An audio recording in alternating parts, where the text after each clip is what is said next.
magbibigay ako ng 5 bagay na nagustuhan ko and hindi ko nagustuhan dito kay X-Max 300 version 2.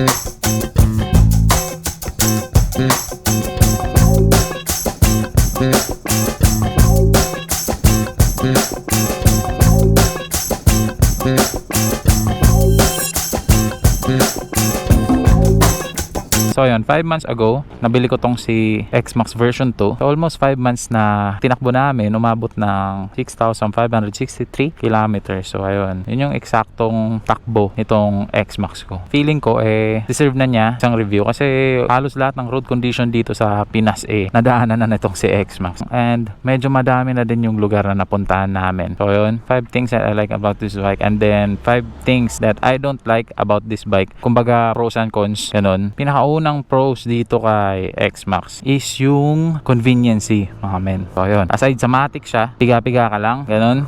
Yung functionality ng mga bagay-bagay, sobrang convenient, mga men. Pinakaunang kong papakita sa inyo, nakakatuwa dito kay X-Max is yung under seat storage, mga men. Ayan. Nagdala pa ako ng extra helmet for you guys para makita. Ito yung AGV K1. Sobrang laki nito sa mga nakakaalam. And ayan, tatanggalin yung helmet ko para makita nyo. Nakasya yung dalawang helmet, mga men. So ayan, pakita ko. Ayan, tapos meron pang mga gamit-gamit dito. Ayan, ORCR. Dito ko nilalagay yung kapote. Pagka kasama ko yung OBR ko, ayan, dito yung helmet niya. Tapos dito yung akin. Kasyang kasya. Yun guys. Open natin ulit. Yan. Kasya dalawang helmet. Ang lalaki niyan, mga men. Size ko to. Pareha silang large, ayan. Pero syempre magkaibang brand kaya magkaiba yung laki ng kaha. Pero pagkakalam ko ito talaga malaki talaga to si AGV K1 compared dun sa Sec Legend. Ayan, sobrang convenient yan, mga men. Yun yung pinakauna. So yun, ayan, sobrang laki talaga. Pagka mag-isa lang akong nagra-ride, kasya yung duffel bag, lahat ng damit nyo, malalagay nyo pa yung sapatos doon. Actually dalawa, nilalagay ko yung sapatos ko, dalawang sapatos doon. Tapos dito yung mga damit, tapos may backpack ka pa. Ayan, so solo traveler ka, lahat ng gamit mo madadala mo talaga. So ayan, di lang sa storage na to, sa underseat storage, kasi dito may dalawang package storage siya, mga men. Ayan. And yung isa dito sa kanan, ayan, medyo malalim din yan. So kasya yung iPhone 15 Plus.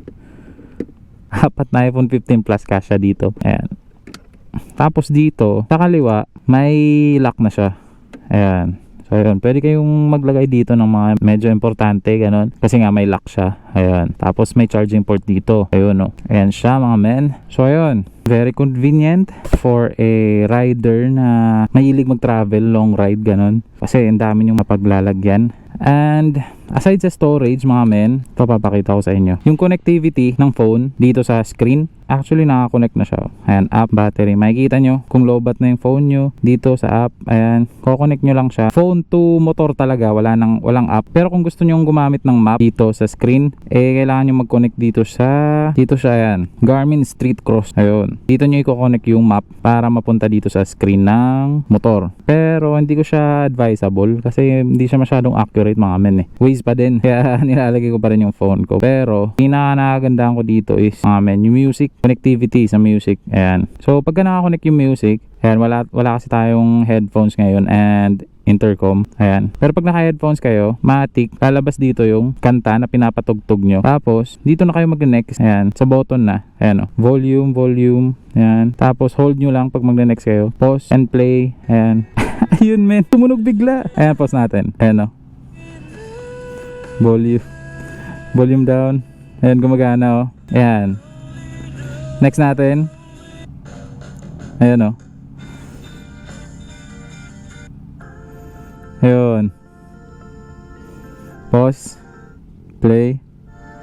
Ayun, maganda, mga men. Halimbawa, nilalagay ko lang dito, ganon. Tapos naka-music lang. Naka-headphones ako. Ayun. Solid yan, mga men. Hindi mo na kailangan pindutin yung phone mo dito na agad sa mga buttons ng motor. Yun, isa yun. Top 1 conveniency nitong motor na to. Kasi, ayun, very convenient, diba? talagang napapakinabangan mo yung mga bagay-bagay na meron tong motor na to. Pag naka X-Max ako, pinapark ko siya sa car park sa SM. Ayan, pinapayagan tayo ng security guard ng SM, especially dito sa SM Clark. So ayun, sa car park tayo pinapapark na itong motor kasi malaki daw. Isa pa yun. Tapos gas consumption mga men. Ayan, matipid sa gas. Para sa akin or sakto lang. Pero baka sa iba hindi matipid. 29.8 kilometers per liter si X-Max. So walwal na ako nun mga men. Siguro mga 100-120 takbuhan. So yung pangalawa is yung comfortability mga men. Papakita ko sa inyo yung riding position. Ayan, sobrang upright. Ayan, tapos yung leg room sobrang lawak mga men. Ayan, 5'10" foot tall. Ayan, ganyan yung itsura ko. Tapos ganyan, pag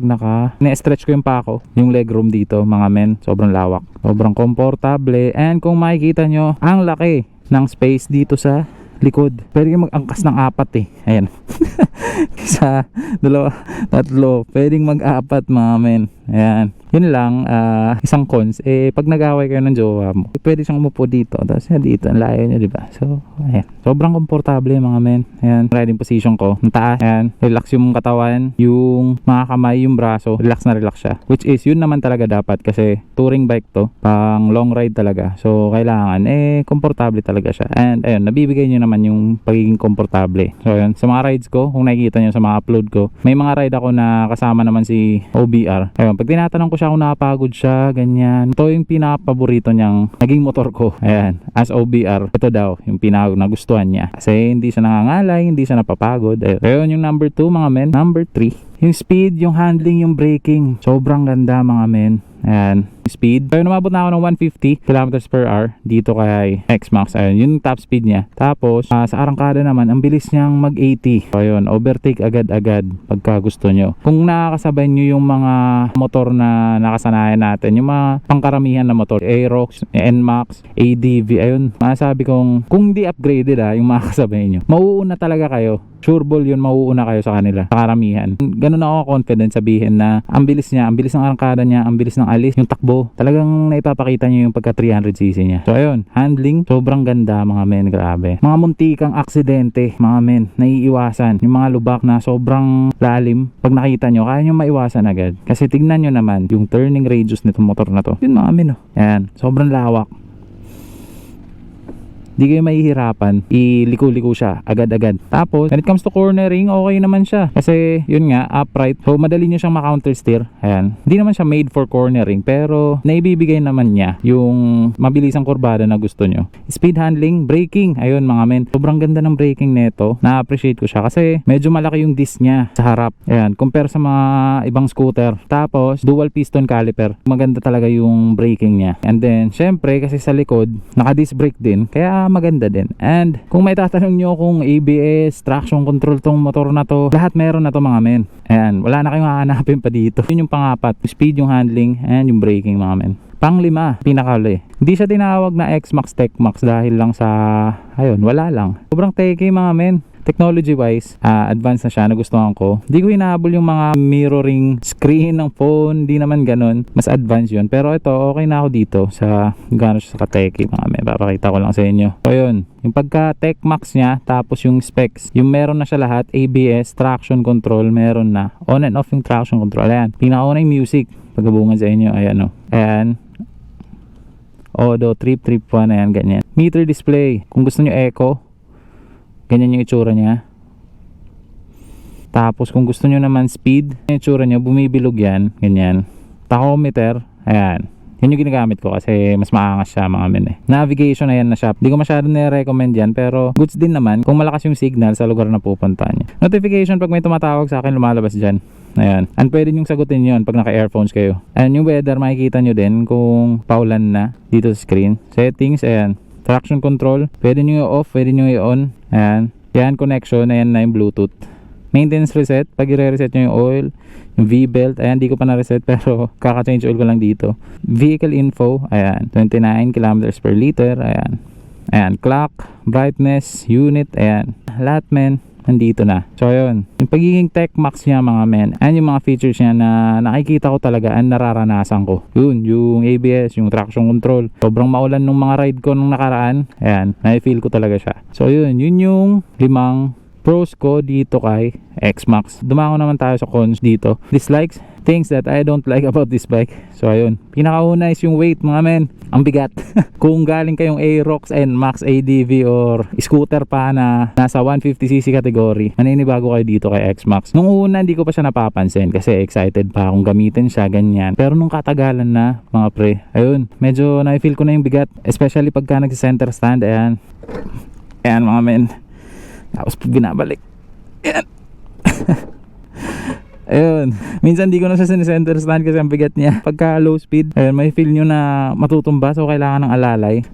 Remind you 5'10 ako, pero hirap ako sa bigat na X-Max, to be honest. Nasa 180 kilos kasi itong si X-Max. And compare nyo naman sa ibang motor, nasa 130 lang, 120, di ba? Parang big bike na din talaga yung bigat niya. Pagka traffic, low speed, ganun, may feel nyo talaga yung bigat. Yun yung pinakauna kong cons. Pangalawa kong cons is yung seat height. Yung seat height ang taas mga men, pero yung ground clearance niya, ang baba. Halos magkapareha sila ng NMAX. Si NMAX kasi medyo magaan, so understandable pa. X-Max, ang bigat niya, tapos yung ground clearance niya ang baba, 135mm lang to. Pagka nadaan ako ng humps dati, nung di pa ako nag-upgrade ng mga bagay-bagay, laging sumasayad yung center stand. Pagka may OBR ako mga men, sure bull yun, sasayad ako sa humps. Kailangan ko pang i-sete itong motor na to para hindi siya sumayad. Parang di siya match sa ground clearance sa height seat ng motor. Ito, mas tumaas pa to mga men kasi pinalitan ko to ng shock sa likod. Kaya medyo nahihirapan ako. Pero as of now, hindi na siya sumasayad sa humps. Pag may angkas ako, ganyan. Di ko na siya sinisete sa mga humps, ganun. Dire-diretso na kasi pinalitan ko siya ng suspension na mas mataas. 395 na ata itong suspension ng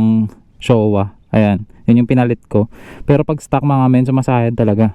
Yung pangatlo mga men is yung suspension. Ayan, sa front, tumutukod siya. Yung ginawa ko, kabago-bago na ito, pinaripak ko siya agad sa Pop Shock Attack. Well, maganda naman yung play niya kasi mas malaki siya compare sa mga 150cc na motor. Ayun, sa NMAX, ganun. Mas malaki yung diameter niya. Mas less yung dama sa lubak dito kay X-Max. Pero ayun lang, tumutukod siya nung una, pinaripak ko pa siya. Tapos dito sa likod, mga men, masyadong malambot sa stock. Kaya sumasayad ako sa humps. Ayan, pinalitan ko siya ng Showa. Yung stock shock na size nito is 350 lang yung size ng suspension dito kay X-Max. And ayan, mas tumaas siya. Ito yung Showa, pang EDV. Ayan. Tapos pina-rebuild ko pa to mga men. Pinatigasan ko ng konti para maganda yung play niya. So far naging okay na siya. Pero yun yung pangatlo kong cons. Yung stock suspension ng X-Max, kailangan nyo pang i-upgrade mga men. So ayun, yun yung pangatlo, yung suspension. Yung pang-apat is yung Bluetooth connectivity mga men. Ayan, even though gusto ko yung pagka-teke niya kasi naibibigay niya lahat ng information, very informative, di ba? Pero yung connectivity ng phone dito sa motor, pawala-wala siya minsan mga men. Alam mo yung nag-music ka na tapos dito ka na gumagamit ng buttons, ganyan, minamaximize mo na yung pagiging teke niya, ganun, bigla siyang mawawala, biglang mag-disconnect mga men. Kailangan nyo pang tumigil, kailangan nyo i-reset, i-connect nyo ulit. Ayan, kaya cons ko talaga yun, yung Bluetooth connectivity ng X-Max sa cellphone. Ayan, yung panlima is yung seat mga men. Kailangan palitan to, di ko pa napapalitan. Ang tigas niya, di nyo mapapansin, siguro mga 2 hours na ride, ganon, 2 to 4 hours, ganon, di nyo masyado ma-feel. Pero gumahabot na kayo ng siguro 6 hours, ganon. Pang long ride tong motor na to, pero na-feel nyo talagang matigas yung upuan. Sumasakit yung puwet nyo mga men pagkakatagalan na. Compare ko sa NMAX ko, mas okay pa yung upuan nun kesa dito. Mas malambot pa yon. Parang mas kaya kong tumagal ganun na nakaupo kesa dito sa X-Max kasi ang tigas nito mga men. So kailangan nyo tong palitan. Yun yung panlima na hindi ko nagustuhan. Yung upuan, sakit sa puwet dagdag ko lang, pagka kumo-corner kayo dito kay X-Max, may mga ginawa na ako dito sa loob, may nilagay akong tube sa gitna para di siya gumagewang. Kasi nung all stock pa to mga men, advice ko lang sa mga bibili ng X-Max, pagka kumukurbada kayo, pag medyo mabilis na, siguro mga nasa 80 gano'n, 80-90, gumagewang yung motor. Dahilan ng ang haba niya mga men. Ayun, compare sa ibang motor na mas compact, mahaba kasi siya. And the reason why, kasi ayun, yung storage niya para mas malaki, nahaba nila, gano'n. Or meron pa silang design explanation or engineered explanation dito kung bakit ang haba niya. Ayan. Pero ayun lang, gumigewang siya pag kumukurbada kayo. Di naman siya big factor for me. okay lang naman kahit na ganun. Di naman siya ganong delikado. And napansin ko lang dito kung saan na lang medyo pinasok nila ng konti yung suspension kasi sobrang ano talaga. And sobrang straight talaga mga men ng suspension na yun. Kaya feeling ko ang tagtag niya ganyan. Pero so far all goods naman mga men ang X-Max. Pero update ko kayo if for keeps na talaga tong X-Max or ibebenta ko pa siya and bibili ako ng bago or ganon or mag-upgrade pa ako ganyan. Sobrang ganda din medyo nakakasawa na nakakapanghinayang din kung ibebenta ko siya or papalitan ko pa siya ganon. Kasi parang naganda din ako sa NMAX Turbo na paparating or sa mga motor na paparating ngayong taon. Kaya ayan, tingin-tingin muna, update muna, and then kung meron tayong matripan baka benta din natin to and then palitan naman ng bago. Kasi yun talaga yung buhay motor talaga mga men. Try and try talaga hanggang sa masatisfy ka kung anong motor talaga yung gusto mo. Pero ayun, so far dito sa X-Max nagustuhan ko to mga men. Sobrang solid nito. Napakagandang motor. Binahay ko na to from Samar to Manila. Di ko lang siya na-record kasi sobrang maulan sa Bicol. Pero wala akong naging problema mga men. Dumating ako dito sa Clark ng safe. One day ride yun. Patigil-tigil ng konti. Stopover lang ganyan. Sa dire-diretsong biyahe wala akong naging problema. So far so good. All goods in the hood. Ayan. Yun yung mga bagay na nagustuhan ko and hindi ko nagustuhan dito sa motor na to. Personal opinion yun mga men. Based on my personal experience. Sana klarong-klaro ang lahat. And nabili ko to. Ginusto ko talaga siya. Hindi naman ako nagsisi. Sobrang ganda naman ng experience dito sa X-Max na to. Binili ko tong motor na to without any test drive sa ibang X-Max. Ganun. Wala akong idea kung paano siya imaneho. Ganyan. Kaya medyo nagulat din ako nung una. Sa mga taong hindi naman nag-expressway ganun nasa probinsya lang sila ganun, expressway doesn't matter to you as a rider or as a traveler, biyahero ka ganyan, sobrang worth it naman to mga men. And syempre Yamaha to, so ayun, rest assured na reliable yung motor. Di ko sinasabing may mga brand wars pa tayo, actually may minamata-mata akong motor ngayon na pang expressway kasi ayan, medyo nahihirapan na din ako na laging dumadaan sa main road sa Bulacan ganun pag pumupunta ng Maynila. And yung naiisip kong motor hindi siya kasali sa Big 4 brands mga men. Karagdagan ko pa mga pre, dito sa X-Max mahina yung stock na ilaw.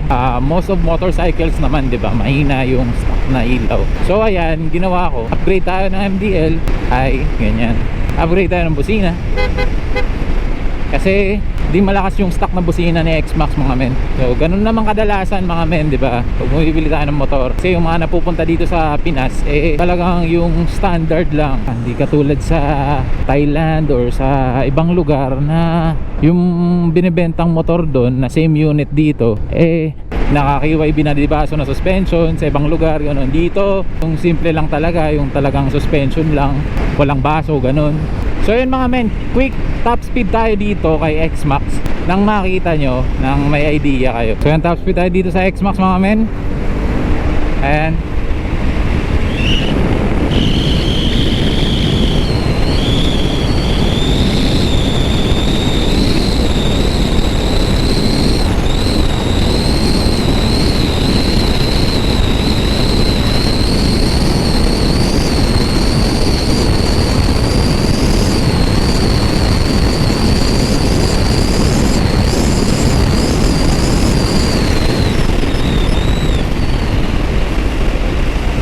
ayun, saglit top speed lang, 150 pag tinodo talaga. Kung naka-record lang ako that time na tinop speed ko siya sa Sorsogon papuntang Bicol, may stretch na sobrang haba mga men, babad talaga, umabot ng 150. Pero medyo matagal na. Ayun, minadali lang natin kanina mga men kasi napakadami ng vehicle, delikado din. Kaya isang try lang, pakita ko lang sa inyo anong top speed niya biglaan, ganun. And ayan, pagdating sa traffic mga men, ito madalas na tinatanong sa akin to kung mahirap bang isingit-singit si X-Max. Nung una mga men, mahirap. Ano yan yung mangyayari? Kasi from NMAX upgrade to X-Max, diba? Mas madaling isingit si NMAX Pero nung katagalan na, lagi ko nang ginagamit tong si X-Max. Ayun, ay singit ko na siya mga men nang di masyadong natatakot, ganun. So yun mga men, makipagsabayan tayo dito sa traffic. Ayan. So ayun, sana klarong lahat mga men at makatulong ako sa mga taong may planong bumili ng X-Max. Ayan, sa mga taong mahilig magmotor din. Ayan, sana nakatulong ako mga men. See you in the next vlog.